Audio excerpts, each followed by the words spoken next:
Sabi niya, pili daw ako ng cellphone na gusto ko at syempre gusto ko yung maganda. At eto ngayong napili ko, mga Mars. Mga Mars, good morning at welcome sa panibagong vlog. After nga namin pumunta sa Manila North Cemetery, ay dadaan naman kami dito sa may SM San Lazaro. Wala lang, naisip lang namin ni Papa Chad na dumaan dito. Kasi alam nyo ba mga Mars, matagal nagtrabaho dito ang Papa Chad sa may SM San Lazaro. Vision pa lang yung baby namin noon, halos ilang taon din siya dito mga Mars. Dami rin namin naging kaibigan at kakilala dito, kaya sobrang dami talaga ng memories namin dito sa may SM San Lazaro mga Mars. Tapos eto, nagutom yung mga bata, kaya pumunta dito kami sa may Popeyes para dito na lang kami kumain ng aming lunch. Actually, hapon na nga to kasi medyo na traffic kami nung umalis kami dun sa bahay. Medyo malayo kasi yung pinanggalingan namin. Galing pa kami ng Taguig mga Mars, tapos dito pa kami kakain sa may Manila sa SM San Lazaro. O diba? Kakaiba din talaga yung trip namin ngayong araw ni Papa Chad. At eto na nga yung mga in-order naming foods. Nako mga Mars, try nyo na ba yung chicken ng Popeyes? Napakalalaki ng kanilang mga servings at masarap din. Tapos yung kanilang french fries, ay nako mga Mars, sobrang sarap. Gustong gusto ko talaga yung kanyang lasa. At syempre, yung kanilang spaghetti. Alam mo yung mga lutong bahay mga mare, ganun na ganun yung luto ng kanilang spaghetti. Hindi masyadong masos, hindi masyadong luto yung noodles. Itong sakto lang mga Mars at gustong gusto ko yung lasa. Tapos eto yung first bite natin. Nako, excited akong kumain mga mare dahil medyo gutom na talaga ako ng time na yan. At alam nyo ba mga Mars, saktong-sakto yung lasa ng kanilang chicken. Tapos itong kanilang french fries. Ay nako, napakasarap ng kanyang lasa. Hindi ko ma-explain bakit ganun yung lasa niya. Charot. At eto na nga ang baby Jake namin. After namin kumain ay pinaglaro naman namin siya. At medyo nabigla nga ako nung ihaya ako dito ni Papa Chad sa may mga bilihan ng cellphones. Tumingin-tingin daw ako kung baka may magustuhan akong cellphone. At eto naman mga Mars, syempre mamimili tayo yung the best na mga mare para sa atin. At syempre yung pasok pa rin sa bulsa. Charot. Syempre mga mare, very excited ako nung time na yan kasi hindi ko ine-expect ito. Kasi nga naman,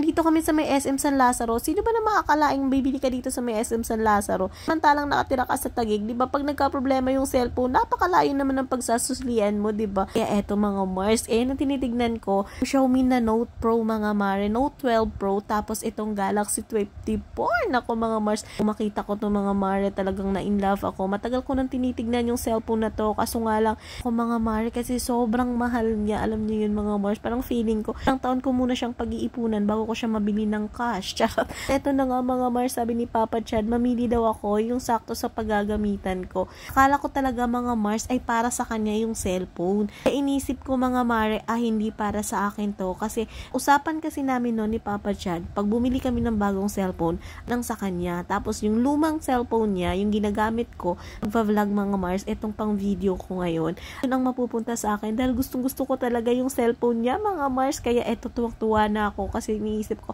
ay salamat, mapapa sa akin na yung cellphone ni Papa Chad. Dahil gustong gusto ko talaga yung camera nun mga Mars, sobrang ganda. Hindi ko inisip mga mare na ito ay para pala sa akin kasi nga naman napakamahal. Diyos ko po, inay. Ito na nga mga Mars. Unbox natin yan dito para ma-check ng okay yung cellphone. Mahirap na bumalik mga mare. Nandun pa kami sa Taguig. Tapos nandito to ngayon sa SM San Lazaro, diba? Tapos ngayon kanilang mga pa-freebies. Meron silang adapter. Tapos meron pang power bank. Naku, napakasaya talaga ng puso ko mga mare. Alam nyo, pagdating dito sa bahay, tinanong ko pa siya ulit, para sa akin ba talaga yung cellphone na to? Naku mga Mars, nung sinabi niya, oo, para sa'yo yan. Regalo ko sa'yo yan ng 11th year anniversary natin. Naku mga Mars, alos matalon-talon ako sa tuwa. Hindi ko alam kung ano yung ramdaman ko nung time na yan. Pero I'm very happy. Talaga sobrang salamat talaga Papa Chad. I love you. Ayan mga Mars. Naku, very excited ako mga mare dahil marami tayong mga vlog na magagawa dito. At syempre, napakalinaw ng camera neto mga Mars. Talagang quality yung camera neto. Kaya thank you so much Papa Chad. Alam mo yung na-surprise ka kahit kasama ka. Ganun talaga lagi ang Papa Chad. Mahilig man-surprise. I love you.